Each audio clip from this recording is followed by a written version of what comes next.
was fast. Welcome to the Planet Ant Training Center. It's a pandemic live stream show and a revolution every Saturday here at 5 p.m. on the Planet Ant YouTube channel. I'm Training Center Director Mike McGettigan, and joining me today is Training Center student, all-around cool guy, Parker Hammond.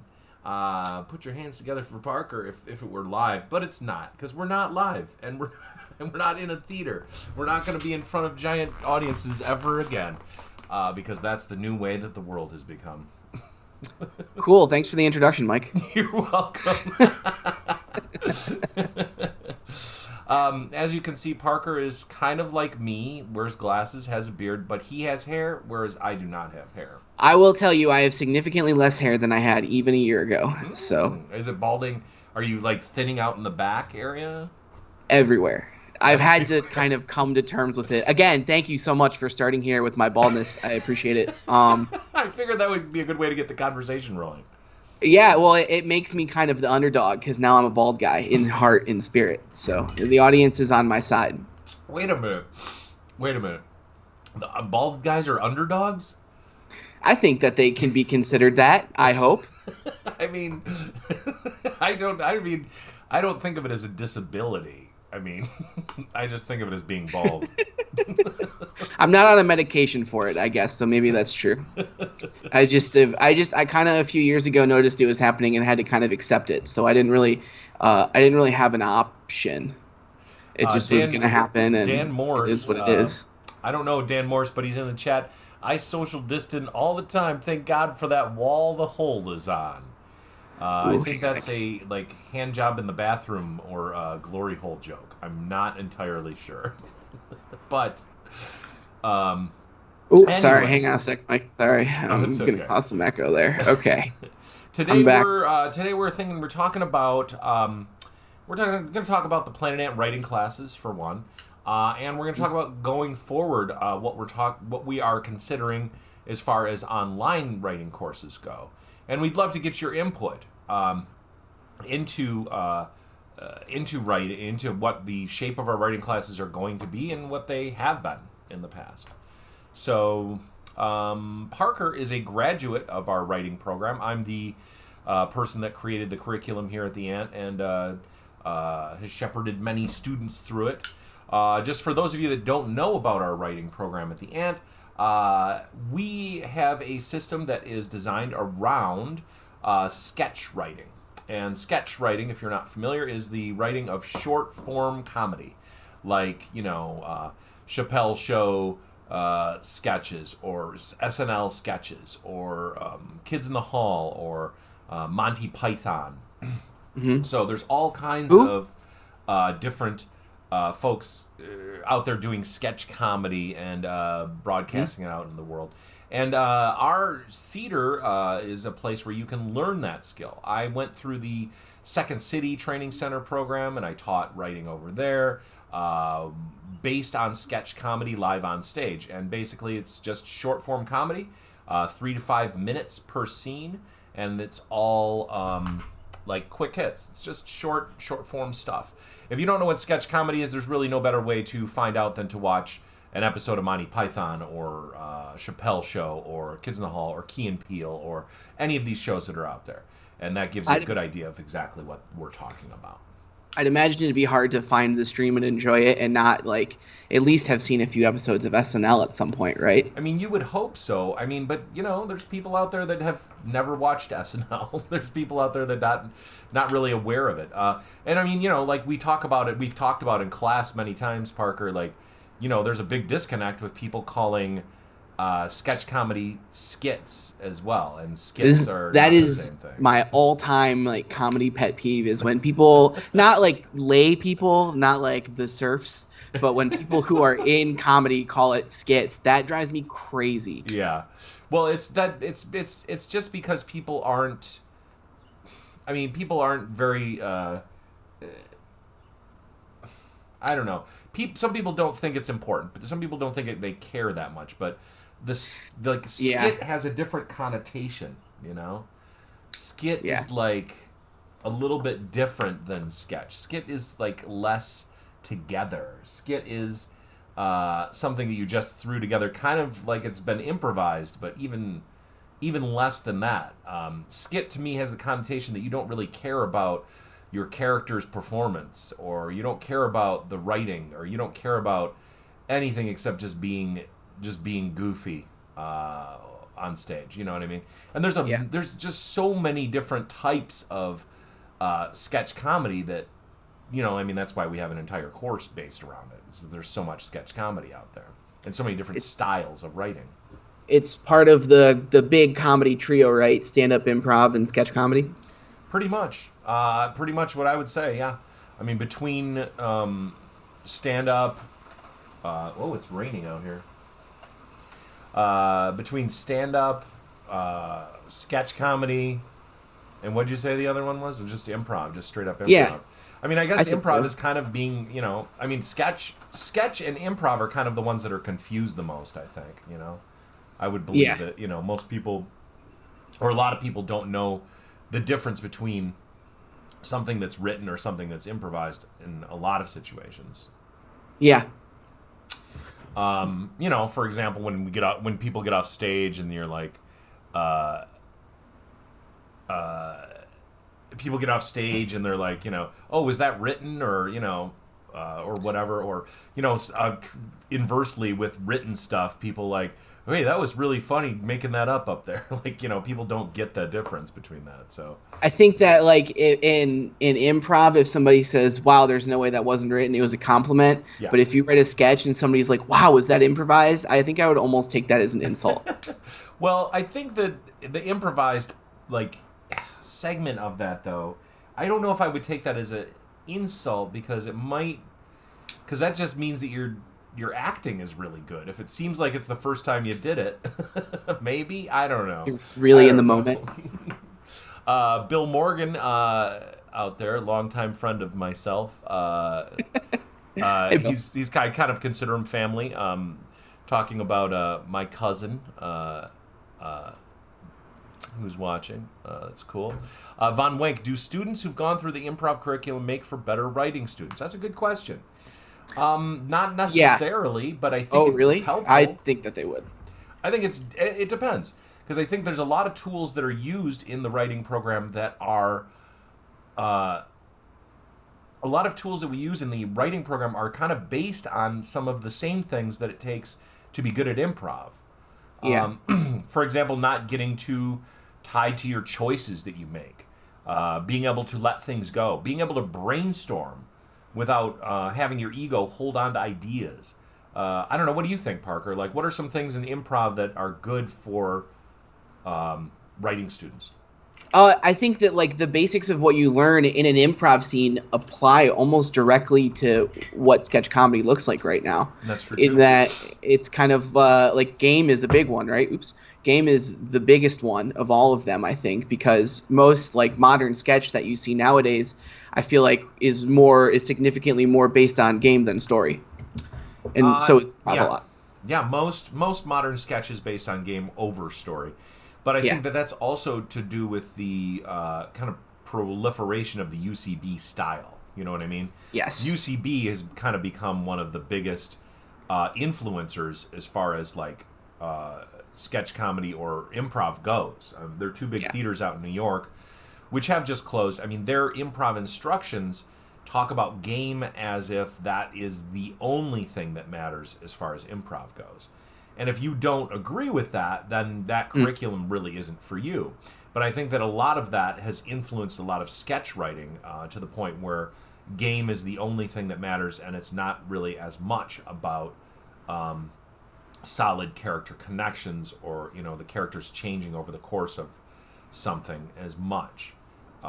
Whereas I tend to emphasize characters that care about the situations that they're in, taking it from a grounded approach, you know, and exploding it from the grounded approach and making it ridiculous from there, you know. So that's the approach that I take. I think that Detroit has a lot to do with that shift in improv style. Key and Peele and Tim Robinson, I think, are the two most modern examples of things that are rooted in kind of the basics of improv really well. Yeah. I think You Should Leave is, I think, the ultimate example of that, where they're like, it's a whole sketch. The guy likes motorcycles. Right. You know? So, But it's also what's so great about that sketch with the motorcycle one is that, spoiler, he turns out to be an alien. So yeah, it's it's more super about weird. perception and perspective, which is one of those things that I love about good sketch comedy is that it can kind of change the way you think about stuff and change the way that you're looking at situations. So I've definitely been in comedy long enough that I've had a piece of comedy like make me upset at myself for an opinion that I held because it's like so destroyed by some sketch. Usually that's more, I think, political stuff, but yeah, uh, but I mean, I've absolutely had that. I've had opinions that I've held and watched something happen on stage that kind of completely obliterated my own ties to that opinion. And I think that that's fantastic. If you can get something that affects you that much and makes you laugh, I mean, that's power. That's an incredible power. And that's, to me, one of the favorite things to me about comedy, which is why we love satire at the end. yeah. Satire I've is super I've important. kind of become a big believer in the idea of blending improv and sketch together, in Hmm. that you write a sketch, but you have to be willing to walk away from it at any point if, like, in the moment, somebody finds something better. It's true, but I would say that good sketch, what it should be doing, is it should be a refined version of that thing. Hmm. If you've ever done anything like a Commedia dell'arte or any of those like improv form theaters, it's like all of that improv that you do every single day. Like Commedia dell'arte, you basically have a framework and then you just improvise within that framework over and over again. And what winds up happening is that if you're doing the course of a show, like, 4 weeks, you start to get from the audience things that work better than others. And then you start to branch out and stop relying on the things that you're like, oh, well, that one I'm kind of bored of, and it really works really well, but I'm bored of it, so I'm going to try something else. And then you try something else, and it just doesn't work at all. And then Yeah. you go back to the original proven thing, and you're like, you know what? This thing really did work really well, and I should get my ego out of the way and give the audience the fun part of the show that they are missing now because I decided to make a different choice. So, I mean, I found that very interesting, and I also took a lot of input kind of mentally from folks like the Marx Brothers. The Marx Brothers did a lot of that same type of thing where they would have a show that they refined over the course of a really long time, going around to different cities in the U.S., and their producer would work with them, and they would try out new material and try out new bits and try out new story elements and kind of finagle them in there in their live show, and then they would figure out what worked best in front of the audience and the audience response, and then by the end of the entire, like, 50-city tour or whatever the heck it was, probably more than that back in the old days, then they would write their movie. And the producer would work with the Marx Brothers, write their movie, figure it out, and then they'd film it. And those were all time-tested bits that worked in front of an audience. So to me, it's like, people always talk about like these singular geniuses that are all alone doing their thing and then come out with this amazing artwork all by themselves. But that's just not the way it works. It's always collaborative, and it's Yeah. always a group of people. Key and Peele had a huge amount of writers in their writing room. I know a few of them. Do you Great know shows. how many? I'm curious because they did a double season. They did the normal TV order is 11 episodes, and Yeah. they did a 22. How many writers did they realize need that. for that? I can't even imagine writing that much God. sketch. There was a lot of writers involved in there. I'd have to look up the list to see who exactly is in there, but I do know that Josh Funk and Nancy Hayden both were writers for the show, I believe. So yeah, they worked a lot with them to develop that. There were some other folks too that were, I think, other Second City Detroit folks that helped work on that show. Cool. But a fantastic version of sketch comedy, that show. Really, enjoy it. I think the most pure, like, if you're trying to learn to like how sketch works, that's the best place to start. One thing I wish we could do on these YouTube streams is actually just show sketches and then comment on them, talk about them. Yeah. But the problem is that YouTube says, everything's copywritten, and we can't really show anything that's copywritten. There are like certain, well, we should talk about this after the stream, but there are ways around some of that stuff. specifically like the usage. It's important. Like your usage is important. I know. But I know that this probably wouldn't count for that. It would, because it's educational. This would be considered an educational thing, which falls under fair use.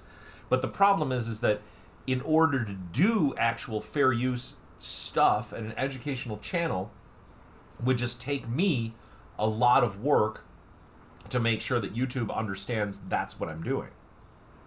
They don't make it easy. I've been doing a bunch of different shows, and then like it's weird. I'm a big believer in like a lot of the Creative Commons kind of style of copyright use.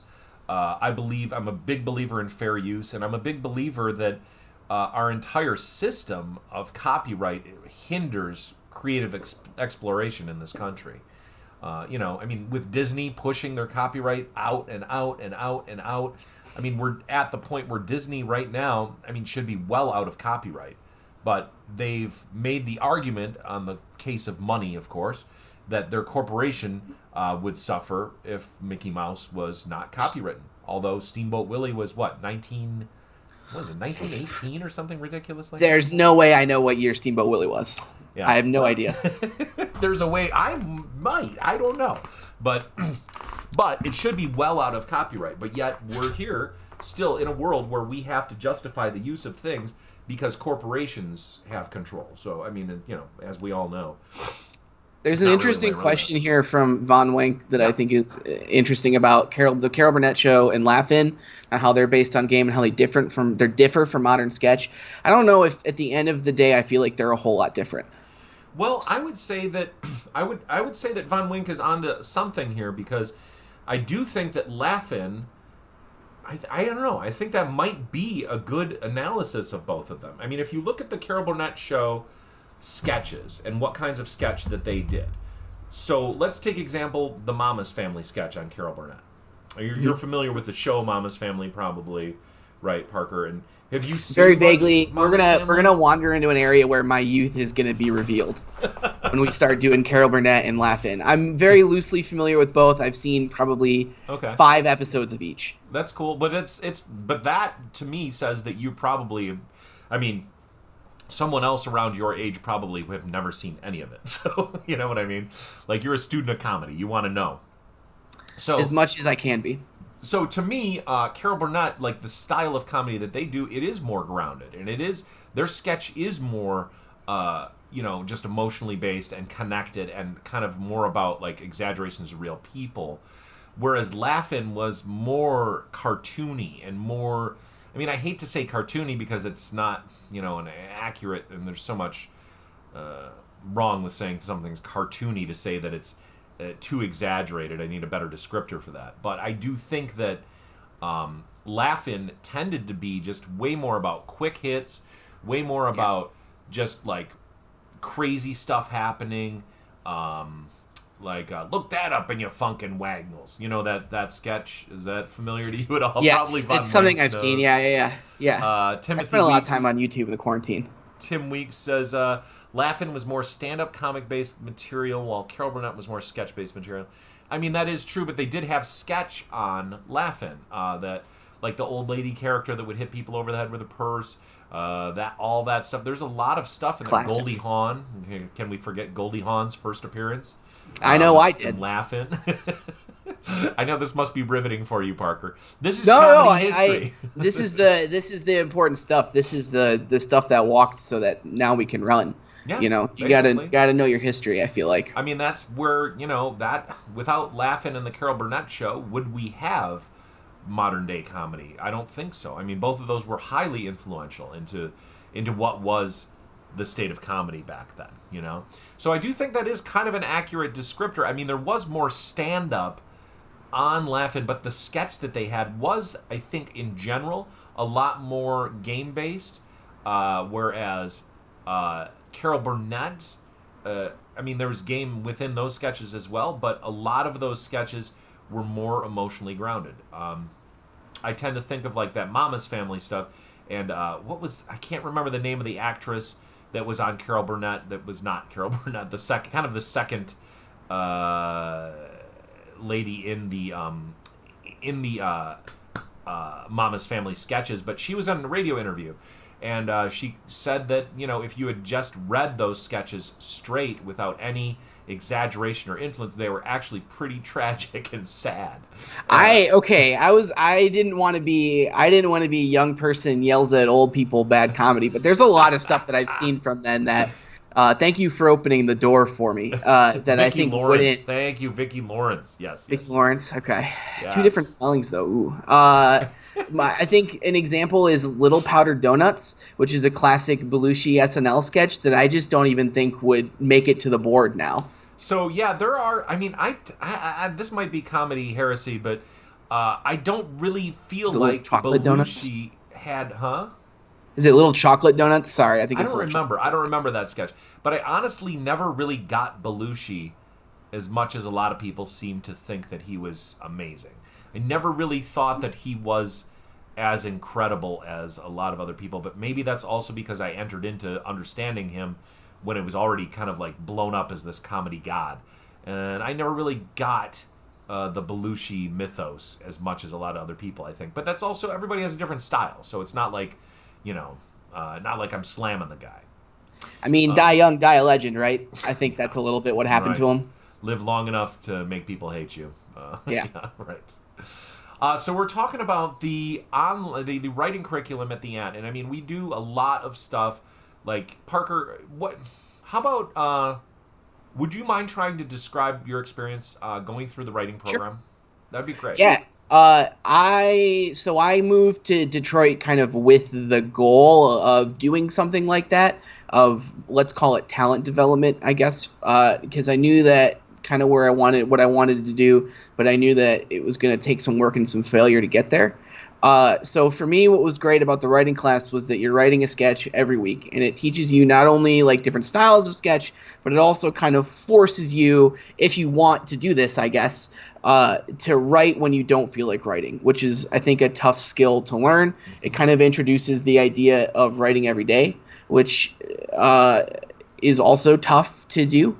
I really enjoyed the sketch writing classes, and I learned, even as somebody who at that time I think was pretty well informed about comedy and who thought, I think, knew a lot of things about it, I learned a bunch of stuff that I wasn't expecting to. More, I guess, framing stuff, more technical stuff. Sure. But that's the important stuff to learn. I mean, back, like I talk about many times in class, like back when I started, it was like this really big want to create comedy, I had these ideas, all this stuff inside me, but I had no idea how to start. And every time I tried to start, it felt so difficult to get things out of here onto the page.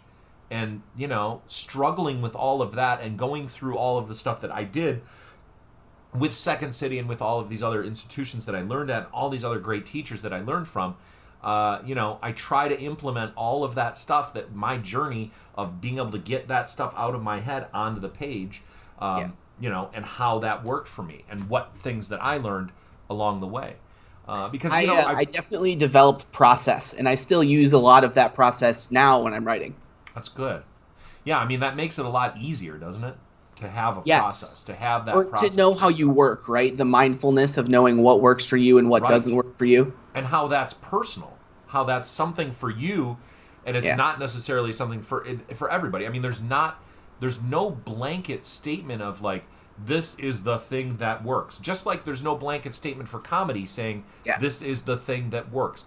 Comedy is personal as well, and you got to make something that you enjoy, and that's what I've done with everything that I've written. I try to keep doing that.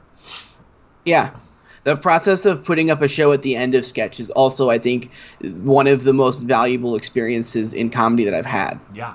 To me, that was the whole most important part of the entire curriculum, was making sure that it culminated in a show. Because to me, the way that I've learned the most is to put myself into these situations and have to do it. And in every class that I've ever had that culminated in the actual thing that you're learning, you're doing it. That's where I was like, oh my God, I learned how it all works, You're put into these high-level situations, and you're much more likely to kind of like have allowing the experience to change you and modify you. And especially when it's all on the line, and it's like you have to do the thing that you have been learning. So it's like, where do you go with it, You know, you have to do the thing. You have to put it on stage. So I also like met a bunch of people within the community that are still around. I think I'm the three and a half because you had Lauren on twice person from Let's Go to Trash Island to be on the show. Oh And yeah, I mean, a lot of those people, it was their first time doing stuff with the ant, and they're all still around, still that's doing stuff true. with the ant. So That is really true, and that's a really cool thing about doing shows. And one of the reasons that I love doing live comedy so much is because of the families that you create, the collections of people that are together that you hang out with every single day, and you're put into such a pressure cooker to create something really cool together. And then when it works out, it's like a good bond with those people. I love it. I'm competitive. I'm a competitive person. I did sports for a long time when I was a kid before Yeah. I kind of got into more creative stuff. Even when you're So saying I'm competitive, your face changed a little bit. I just become beet red? I mean, it wasn't like a Hulk situation, but it was like I'm competitive. You just got kind of like Terminator eyes for a second. I get a little dead eye. Yeah. I am competitive. So after that show, when a bunch of people from that cast and the writing crew all got a bunch of gigs right after that, I kind of was like, hey, wait a minute, and that really forced me to like do the next thing that I was going to do. Yeah, that's so exactly like what happened to me. I mean, Really? when I was in Second City, I started by doing the classes, and then once I got through the classes to a certain point, I auditioned for the main stage, and then they put me in as an understudy, where I got to meet a bunch of really cool people, and then we got to do basically like 2 shows in a row, where I was cast, and they were my first 2 shows ever, like real, professional comedy shows. Yeah. One on stage at the Second City, and then one at the Planet Ant, which was my very first exposure to the Ant. And so I did those 2 shows and was just like, oh my God, I just was so in love with it. But then after that second show, pretty much every single person that was in the show with me went on to do something else. Yeah. And it wasn't because I was a failure. It was just because everybody else had a bunch of other stuff, a bunch of other stuff already lined up. Whereas I did not, but I took it as being like kind of a failure, like I'm not good enough or something like that. And so in pushing, that helped me push myself to understand that it's not about waiting for somebody to give you a shot. It's not about somebody carving out space for you. It's about making it happen. And if you really love to do something, and if you really want to do something, then you need to do that.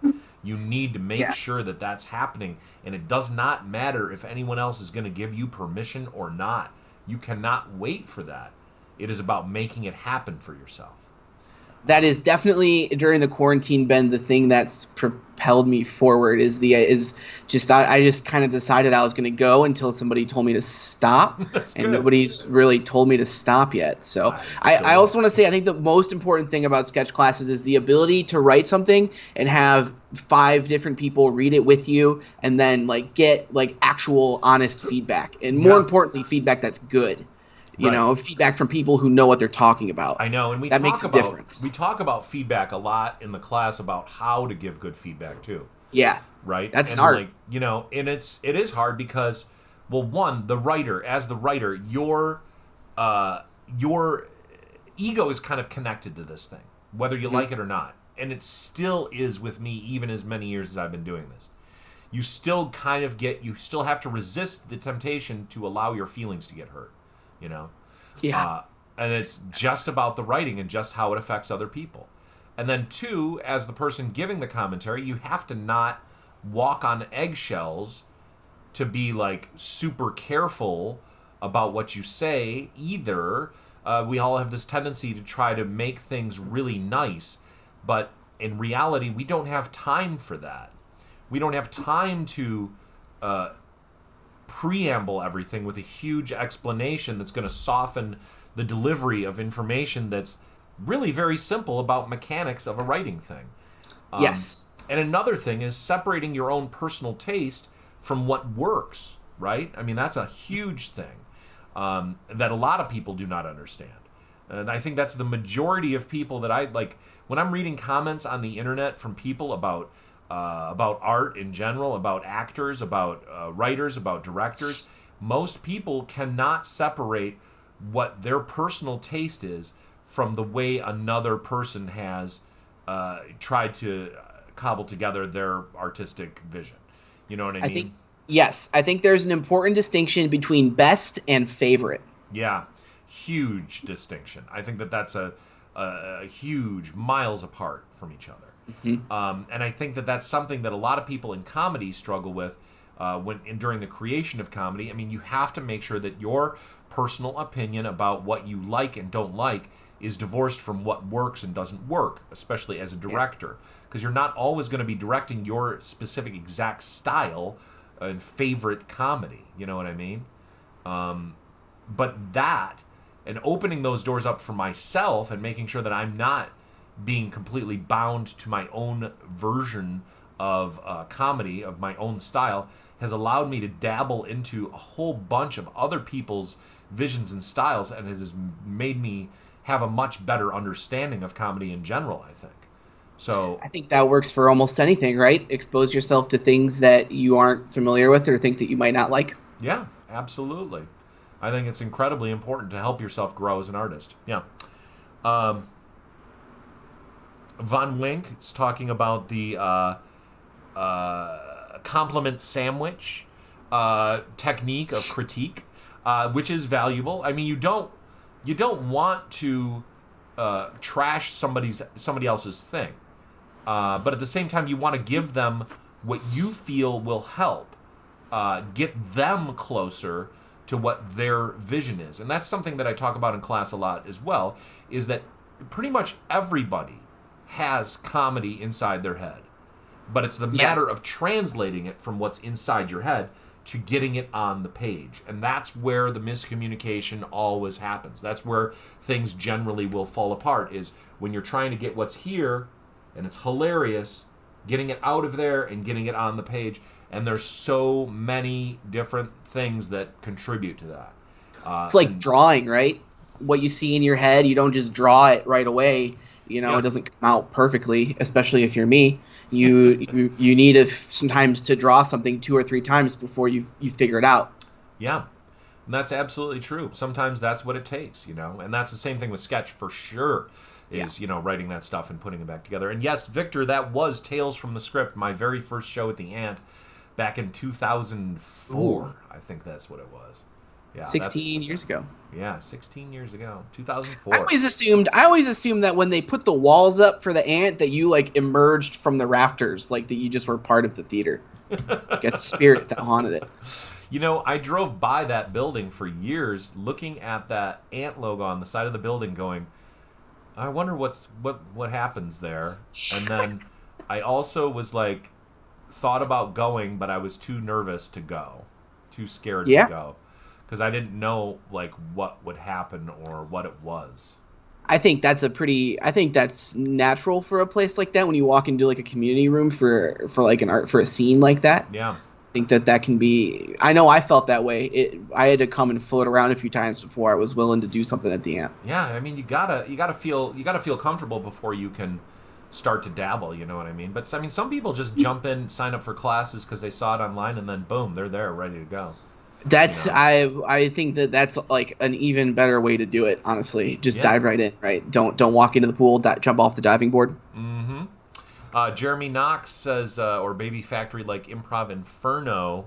I don't know what that means. I'm scared. Improv Inferno was a place back in Ann Arbor, owned and operated by Dan and Trish Izzo. Were fantastic, hilarious people that I got to perform with many times and learned a bunch from both of them.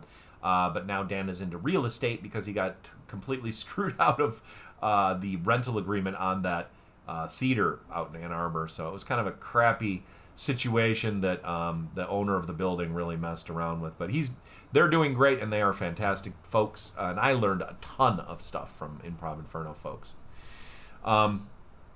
But that's capitalism for you, right, Parker? I mean, sometimes it crushes your dreams.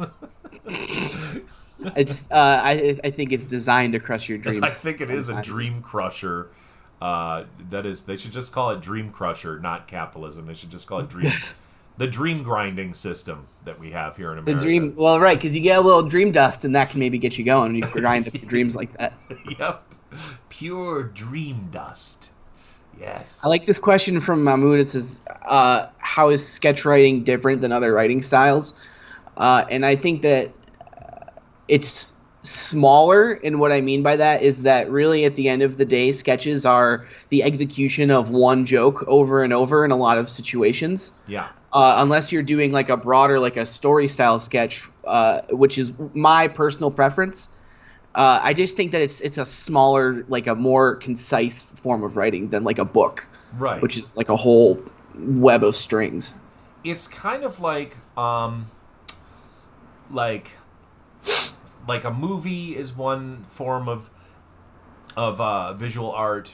A music video is a completely different form of it, right? So I think music videos and sketches are more like each other, or maybe commercials. Ooh, yeah. Commercials Yeah. and music videos kind of, are in the same vein of sketch. I like music videos a lot as like a comparison because they are. Most music videos are one idea. Yeah, and that's pretty much the whole thing that was really compelling about sketch comedy too, is that something's happening, and then if you get bored, it's just going to be a couple minutes till the next thing starts. Right. So yeah. Yeah. Improv Inferno was where Hello Moto was performed. Moto Prism was another group that there's a lot of history being thrown out here today. Jeremy Knox says he has 4,500 square feet now. Okay. Ladies. Back Sorry. off, ladies. But yeah, I don't want to get too much into history, but as far as our writing program goes, so we're trying to Oh, yeah. think about getting the writing program online. So we wouldn't run into any kind of copyright issues or any problems in that regard, because it would just be a small group. So we could show videos, talk about stuff. I'm thinking of using Discord for that purpose right now, as far as that goes, as far as tech folks out there know.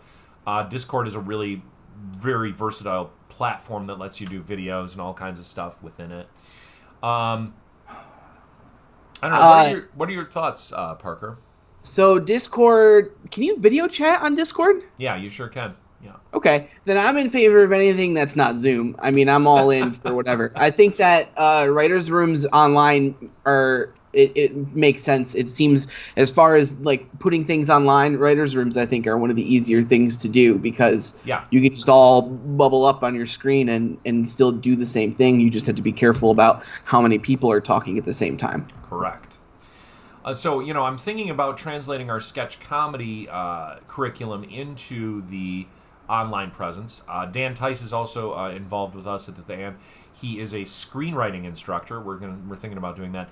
And then in addition, I'm thinking of finally getting the program I've been working on for a while, our one-act writing program online as well, which would basically give you a class that would take you through writing a one-act play and getting that to the point where you could get that on its feet and have that put up somewhere. The only problem that I have with that curriculum, and Parker, tell me what you think of this, but I really want to make the one-act writing program culminate in some sort of performance, but I've been a little bit confused as to how to make that happen logistically because of how much content that would entail. If you had 6 people in a class, that could be conceivably 6 hours worth of content to consume. Jeez. So, but actually maybe the fact that it's online nowadays would actually be the perfect place to have that show be something that could be done, where you could have the characters be cast, we could have little squares where everybody could perform those things, and we could have it be a live performance online, and people could leave comments, talk about the show, and so on. With the writers, we could have a little bit of a talk back or something like that. One-act plays, they're less than 30 minutes usually, right? No, a That's one-act play is up to an hour. So up to an hour? play could be up to an hour. Theoretically, a one-act play could be longer than that as well. There's not really a time limit for it. Acts were a structure in playwriting that 3 acts, 4 acts, 5 acts for some Shakespeare productions all had different amounts of content. It was basically a way to get your audience to go have a bathroom break, from my understanding. So, Yeah, right. and as far as that goes, that's kind of where my experience has been. Well, I started, after, like, when I was just talking about, making it happen for yourself, that's where I finally started writing content. I used to work for another theater place called the Abreact, and the way that I met those guys was by getting some people together and trying to find a place to perform a sketch comedy show. And I went around town, I went around Detroit, and talked to every single theater that I could find that seemed like they would be willing to talk to me. And I met somebody named Phil Bolden, who talked to me about his space in Greektown, and we discussed me using that for a sketch comedy show. And I got a director, Jeff Fritz, from the Second City, and he worked with us and shaped our show into something that was decent. And we were able to put that up at that small little Greektown theater, which was called the Abreact. And from that point forward, I started working with them, and I think that they had this assumption that I had written all of the material for the sketch comedy, which I didn't really understand that they thought that, but then they asked me to do a one-act and write a one-act for a slot that they had coming up in their season. And I thought, well, I've never done this before, but these guys are asking me to do this. I might as well give it a shot. So Yeah. I wrote a one-act for that, and that wound up going up, and then it wound up winning an award, which was something that just completely blew my mind. And from that point forward, it really changed the way that I viewed things, and made me somebody that was like really interested in writing plays. And so I began writing a lot more plays. And at this point, I've written, I don't know, I'm not even exactly sure, but probably around a dozen full-length plays, maybe, something like that. Somewhere maybe less than 10 full-length plays, and then a whole bunch of one-acts and, a bunch of sketch stuff. And I've won a bunch of regional awards for those too, but never really pushed anything out to festivals or anything out that much farther than Detroit. But that's the thing that I would like to bring to potential students at the Ant would be, hey, here's how to write a one-act. Here's how to get your idea for a story onto the page and put up. And, and we do work with students a lot at the Ant, like the festival that we have for what's called The Process at the Ant. That's a group writing thing. We also have the winners of Colony Fest also write a one-act. And I've worked with a bunch of those folks, the winners and the performers for both those different things, in order to write comedy with those folks. And those are all one-act comedies. And that's a lot of fun to put together a story, a brand new story, that's a full story that takes about an hour to tell on stage. So that's kind of like where a lot of passion lies for me. I love doing the actual plays, the whole overarching story, and that's a class that I would love to bring to the Ant. And maybe there is something that we can do as far as the performance at the end goes. I don't know what it would be. But at the end, you would own your own play that you have written, and that you could take it and do whatever you want with it. So I think that would be a very good motivator for somebody like me. If I read something like that online, I'd be like, okay, I'm interested. The idea of trying to stage like 6 one-acts as like a class sounds like a monumental task to undertake. It sounds like a nightmare. Yeah. I don't want to watch 6 hours of student productions. Sorry to playwriters out there, but goddamn. Well, 6 hours of anything is going to be pretty hard unless you're like, taking Ambien or something. I don't know. Like, I've never been able to make it through the 10 Commandments. Like, I just don't know how I would. The film or the book? The film. Well, the book, the 10 Commandments themselves are quite short. It's pretty short. They're like probably 800 words, I'm guessing. That's what I was going to say, Parker. I would be a little bit worried if you couldn't make it through all of those 10 Commandments. No, I grew up. I'm very well read on the Bible, in fact. Oh, okay.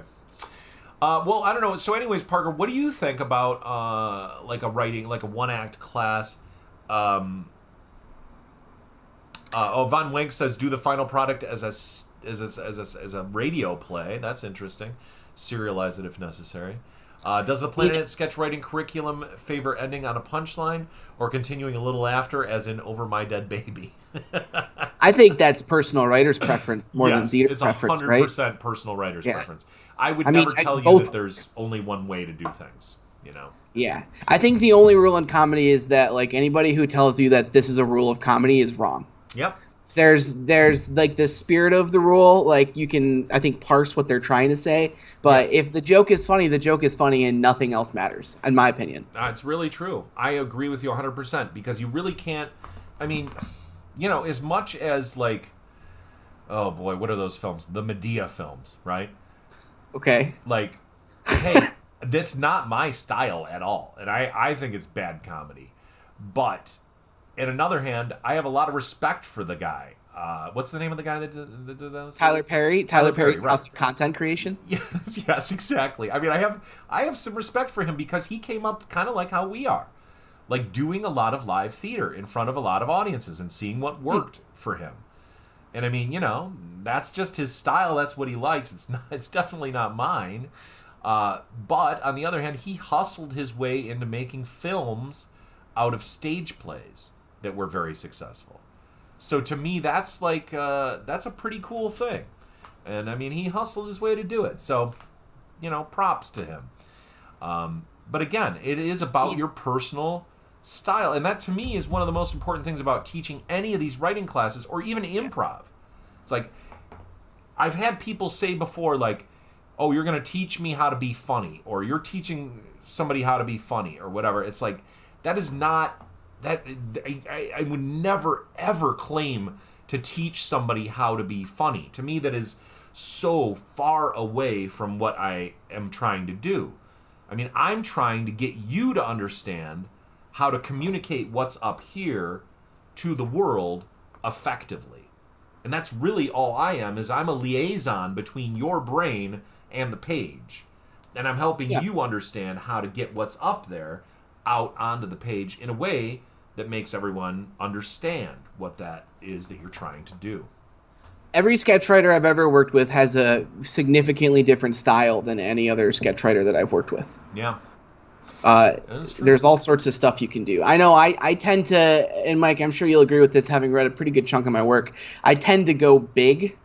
I tend to have trouble kind of keeping sketch in that one zone, that one joke that you heighten. That might just be the main problem with everybody writing sketch. That's my problem as well. Going big, putting too much information into the thing. More words does not equal better.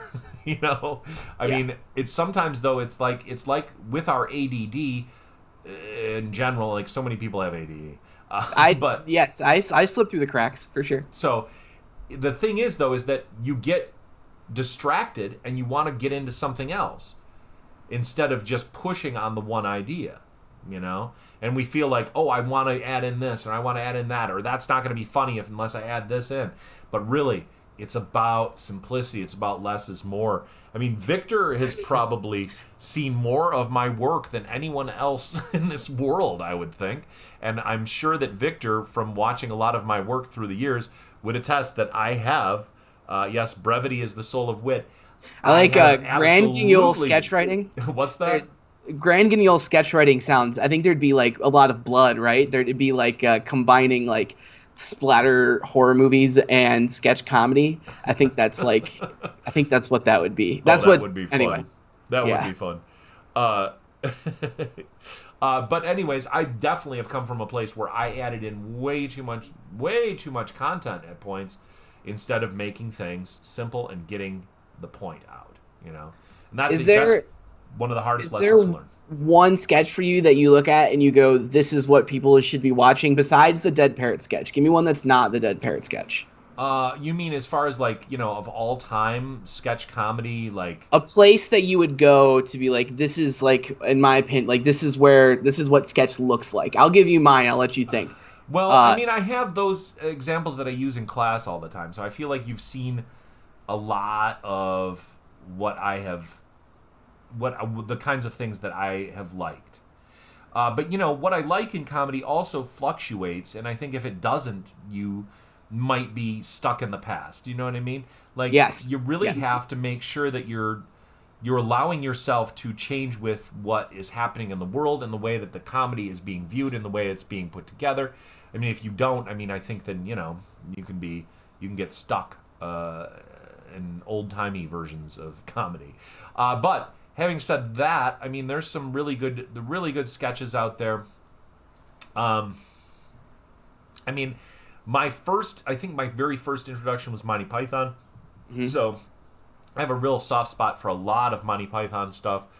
I mean, I think I even remember the very first time I saw the Spam sketch from Monty Python. Sure. And I think that completely changed and obliterated my young mind as to what was possible. And I just loved it so much. But getting into adulthood, in my young early 20s, Mr. Show was a thing. And Mr. Show has always been super influential to me. Yes. I really love America Blows Up the Moon. I love the Letting the Pie Cool sketch, the one that ends with "We're terrific." Oh yeah, that's such a weird blow. So I love that sketch. I think it's like almost note perfect, but that last line is so strange to me. Well, that's the style with Mr. Show, is that they would totally do that thing so that they could get into the next thing, So Mr. blows her off. Mr. Show you can get full episodes of almost every episode of Mr. Show live on YouTube right now. So if you don't have an HBO account, you can go there and watch almost every episode. So why are you covering your mouth? For the lip reading bots that are going to check the video? Yeah, this is like where the level of conspiracy brain I'm at. I take this thing, I take it off my computer when I'm not using it. So I mean, that has been proven that they definitely they can definitely hack into it and see you at any time. But the thing I knew you were gonna get here, Mike. Who cares, huh? I knew we were gonna enter the conspiracy zone a little bit. When Andy was like, "Hey, I can't make it today," I was like, "Oh boy, we're gonna start talking about Pizzagate." Von Wink says, "Miss Call of Duty, all the sketches tied together at the end." Yes, that was a show with Lauren Bickers, Mark Mikula, Brett Gannell, Tara Nida. There was a bunch of people in there, I think. It was a very fun show. Victor, you are like the gatekeeper of the knowledge in the catacombs of the ant. We should give you a hooded robe, and a lantern, and have all the statues built down below in the catacombs, and the giant tome that you can read from to tell us the stories of the ant. In the fall of 2015, there was a wonderful play called... Victor will probably pop out with the name of that play right in a few minutes. But yeah, the Ant has always also been a place where drama and comedy can have coexisted, which is another thing that I feel like has always been super important with our theater, is that we've done a lot of stuff that has been heavy drama-wise. And also some experimental dramatic works as well. And in addition to that, the comedy has been like the heartbeat of our theater from the late 90s until today as well. So those two worlds merging together, I think that it really helps make fuller artists. When you have an experience of being involved in, or just watching shows that are serious dramatic works and letting that influence your comedy, I think that can make much better comedy. Two hearts become one. Who is Meltdown Island? What's Meltdown Island? That is a show that I do on Mondays, Parker, with a guy named Dustin Gardner. And Dustin is trying to learn to do a hit streaming show, and I help him with it. It's very fun. That's every funny. Monday at 4 p.m. Isn't that right, Dustin? It's you.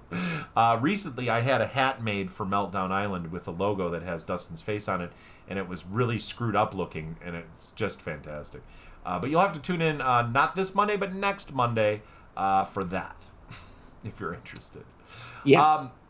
So, what do you think, Parker, about the online writing courses, one-act stuff? Online courses to me, I mean, they make a whole bunch of sense. Writing can be done from wherever, right? I mean, you Yep. can sit down on your floor with a piece of paper and write, right? And really, at the end of the day, what the core of the writing classes would be, are about writing things and having people discuss them and Yep. learning about like how your writing is perceived by other people. Exactly. And I think that experience is still there, the heart Yeah, of it. and I mean, I don't think I mean, that of all of the courses that we teach, writing is much easier to do in an online world than anything else. All right, Dustin's talking about stuff. Okay, and Parker would probably have trouble sitting through Long Day's Journey into Night or Who's Afraid of Virginia Woolf. I think I've seen Who's Afraid of Virginia Woolf, but it's been a while. Great story. Edward Albee, I think, was the writer of Who's Afraid of Virginia Woolf. I hate to be branded as like the young comedy writer because I feel like I've seen a lot of Yeah, things. I don't feel like you're pigeonholed as much as some other folks.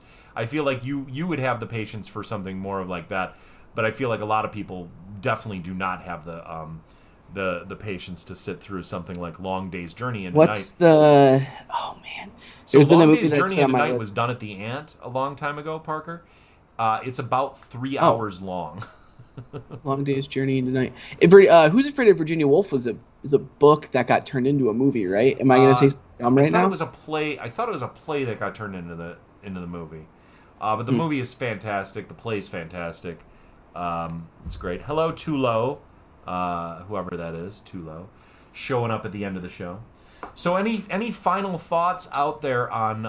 Yeah, go ahead, Parker. Oh, sorry. Oh, The only thing that like I really wanted to make sure I said when I came on here is one of the things that I've been doing a lot of in the quarantine is working on the podcast stuff and specifically the live stream stuff too. Uh, and I think that like if you're like a person taking classes and you don't know what to do, and I think that's a problem a lot of people have. Uh, I highly recommend to anybody that you think about the podcast network. It's a really great like place to get reps in. mm-hmm. Uh, it's a really good way to involve yourself in the community. I do a lot of stuff with that. Myself and Jess Cooper and Tom Steinman and a couple of other people do that. But we're always actively looking for new ideas. I think would like to open myself up as a resource if anybody wants to run Yeah, a that's draft or great. something by me or has an Absolutely. idea and needs to work it out. I am very bored and available, and I just don't think there's no way for people in this city, I feel like, to make it to that next level unless we all kind of go there together, Mm-hmm. unless the scene as a whole kind of levels up. Uh, until then, I just think we're only going to get maybe one or two people every 10 years who make it big. And I think that there's more talent here than that. Oh yeah, So, definitely. There's a lot of talent here, and this constantly seems to be improving as well. I know that I hold auditions for things all the time, or mhm, and have a lot of writers coming through mhm. the classes, and I have seen some incredible talent here at the end. Yeah. And it's definitely seems to be growing over the years as well. Yeah. I think Detroit's kind of becoming a younger person's town because of how cheap it is to be out here. Yeah, and A lot of my friends from college are out here because of that. it's a lot more affordable than a New York. I mean, do you want to go to New York and Girl. like spend 98% of your time paying rent and then the Yeah. 2% going to comedy places and exhausting yourself? You know what I mean? Yeah. It's that did not seem like an appealing lifestyle to me. I did not want to move out there for I that think reason. that like if you're depending on what your goal is, you can always like TV shows like late night shows accept things remotely. Yeah, People write remotely for that stuff all the time. There's a absolutely. million ways. There's a million ways to do it. It's just I think about being persistent and Yep. having goals and being nice to people that you meet, which I can't like. That's the hugest key of them all. Yeah, I You, know. It's you kind never of know those who you're one of those talking things to. that Yeah. yeah, that people take for granted, but it is very important as far as networking and everything goes. Um, all right, Dustin's ranting on the messages. Maybe you can expect a message from him later, Parker. I am not That's sure. cool, man. Yeah, let me know whatever you're thinking, man. I'm here. I'm here for it. You're I so got nice, time. Parker. All right. Well, that's all the time we have for today on the show. Parker, thank you very much for joining me today on the show. Yeah. It was fantastic to have you. You It was mind if fun I talking promote a about few things stuff. real quick? What's that? You mind if I do like 2 plugs real quick? Oh, please. Plug away. So tomorrow, you're going to be on the movie trivia show that I do with Harsha Yep. Habala, who's another good sketch writer around here, by the way. We're doing Groundhog Day, so if you're a fan, come on in. It's 4:00. We start. We go for about 45 minutes to an hour. Yeah, plugs. Open the plug bag. And then Fan to Fan airs on Tuesdays. That's a sports show I do with a kid even younger than me. But I will say this about Andrew. I mean, he's 22, but I have never met somebody who knows more about sports and who is more talented at articulating his opinions. So that's a cool show too. You can watch Fan to Fan on Tuesday and movie trivia if you want to escape from the sadness of the eternal void that we're in right now for 45 minutes. Yes, absolutely. Good plug. Very concise, Parker. Very nice. All right. Thank you, everybody, for tuning in today. It was great to see you and read your comments and so on and so forth. So happy to see you next week. Please tune in with us again, where we'll have more special guests. Who knows? Or maybe some back. It'll be fun. You'll see. See you next time on the Planet Ant It's a Pandemic and a Revolution live stream show from the Planet Ant Training Center. Goodbye, world.